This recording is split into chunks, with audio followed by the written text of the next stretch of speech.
Trailer చూసారు కదా, ఇదే సినిమా అండి. It's a very intense emotional experience. మీరు ఎప్పుడైనా మీ లైఫ్లో రిలేషన్షిప్లో ఉన్నారంటే, లేకపోతే రిలేషన్షిప్కి ఒక ట్రై ఇద్దాం అని అనుకుంటున్నారంటే ఖచ్చితంగా ఈ సినిమాకి రిలేట్ అవుతారు. అమ్మాయిలైనా సరే, అబ్బాయిలైనా సరే, ఐ థింక్ మీ ఇద్దరికి చాలా టేక్అవేస్ ఉంటాయి సినిమాలోంచి. సో ట్రైలర్ ఏం ప్రామిస్ చేస్తుందో ఇదే సినిమా. వచ్చి చూడండి, రియల్గా ఉంటుంది, రూటెడ్గా ఉంటుంది, ఎమోషనల్గా ఉంటుంది, ఇంటెన్స్గా ఉంటుంది. అండ్ ఈరోజు కాదు, ప్రీ రిలీజ్ ఫంక్షన్లో మాట్లాడాలి, కానీ I would just like to thank my whole team starting from Arvind sir. వీళ్ళందరి వల్ల ఈ సినిమా ఇవాళ జరిగింది. అండ్ మీ అందరికీ నేను రిక్వెస్ట్ చేసుకుంటున్నది ఏంటంటే, ప్రతి డైరెక్టర్ చెప్పేదే, కానీ మేము అది ఫీల్ అవుతాం కాబట్టి చెప్తాం. మీ అందరి సపోర్ట్ కావాలి. ఎందుకంటే ట్రెండ్లో ఉన్నది, ఈ ఎలిమెంట్స్ ఉంటే సినిమా ఆడుతుంది, ఇదంతా పట్టించుకోకుండా ఒక కథ చెప్పాలని ఆనెస్ట్గా అందరు కలిసి దిగాము. సో ఇది జనాలకు రీచ్ అవ్వాలంటే జనాల సపోర్ట్ కానీ, మీడియా సపోర్ట్ కానీ చాలా అవసరం. So I'd like to say thank you to all of you and end by saying thank you to my 2 darling producers, Vidya garu, Dheeraj garu, and Vasu garu, SKN garu. Thank you so much for coming here. And Dikshit, Rashmika గురించి చాలా అంటే చాలా మాట్లాడాలని ఉంది. I don't think I mean a డైరెక్టర్కైనా ఇలాంటి actors దొరికితే ఒక బ్లెస్సింగ్ అండి. It was one of the most beautiful experiences of my life working with these 2 actors. They are such darlings. And ఈ సినిమాని, ఈ రెండు క్యారెక్టర్స్ని ఎలా లైఫ్కి తీసుకొచ్చానంటే, అసలు జస్ట్ సిట్టింగ్ బ్యాక్ మానిటర్లో వీళ్ళిద్దరు చేసే మ్యాజిక్ని చూడడం was a privilege in it self.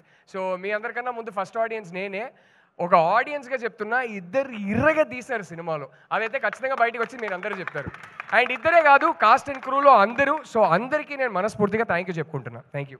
Cost and క్రూలో అందరూ ఇంక్లూడింగ్ యూ. మేము చూసాం ట్రైలర్లో. వాళ్ళందరూ కలిసి సినిమా అండి, ఒక డైరెక్టర్ ఏం చేయలేరు. నో ట్రైలర్లో మేము మిమ్మల్ని చూసాము. అంటే తప్పక చేయాల్సి వచ్చిందండి. వేరే యాక్టర్స్ అనుకున్నాం, తప్పక చేయాల్సి వచ్చింది. ఓకే, అది నేను చేస్తేనే బాగుంటుంది అనిపించింది. సో అసలు ఏంటి ద గర్ల్ ఫ్రెండ్ ఎక్కడి నుంచి పుట్టింది? ఎక్కడి నుంచి పుట్టిందనా? యాక్చువల్లీ ఆల్మోస్ట్ ఒక 12-13 ఇయర్స్గా నా మైండ్లో ఉన్న ఒక స్టోరీ అండి. అండ్ నేను హాస్టల్లో ఉన్నప్పుడు ఒక చిన్న ఇన్సిడెంట్, ఆ ఇన్సిడెంట్ మైండ్లోనే ఉండిపోయింది. ఆ ఇన్సిడెంట్ తర్వాత మెల్లగా ఒక 12-13 ఇయర్స్ బ్యాక్ అది మెల్లగా స్టోరీగా ఫామ్ అయింది. ఒక 5 ఇయర్స్ బ్యాక్ స్క్రీన్ ప్లేగా రాసుకున్నాను. And I'm just grateful, universe కన్స్పైర్డ్, దీనికి టైం వచ్చింది ఇప్పుడు. సో ఫైనల్లీ ఇవాళ ఇప్పుడు తీసి మీ ముందుకి తీసుకురాబోతున్నాం. సో గర్ల్ ఫ్రెండ్ ఎక్కడి నుంచి పుట్టింది అంటే, నా గర్ల్ ఫ్రెండ్ నుంచే పుట్టిందని చెప్తారేమో అని ఆ ఆన్సర్ ఎక్స్పెక్ట్ చేసి అడిగాను. 11 ఇయర్స్ గా వైఫ్ ఏనండి, గర్ల్ ఫ్రెండే లేదండి. వైఫ్ లోనే గర్ల్ ఫ్రెండ్ కూడా ఉంటుంది కదా. అదేమో కరెక్ట్, అదైతే కరెక్టే కదా. ఇంతకే బట్ యాక్చువల్లీ నేను చెప్పాలంటే, ఈ సినిమా కథతో నాకు నా వైఫ్ కన్నా లాంగర్ రిలేషన్షిప్. నా వైఫ్ ని కలిసే ముందు నా మైండ్ లో పుట్టిన కథ ఇది. సో అయితే ఈ girl friend is genuinely my girl friend.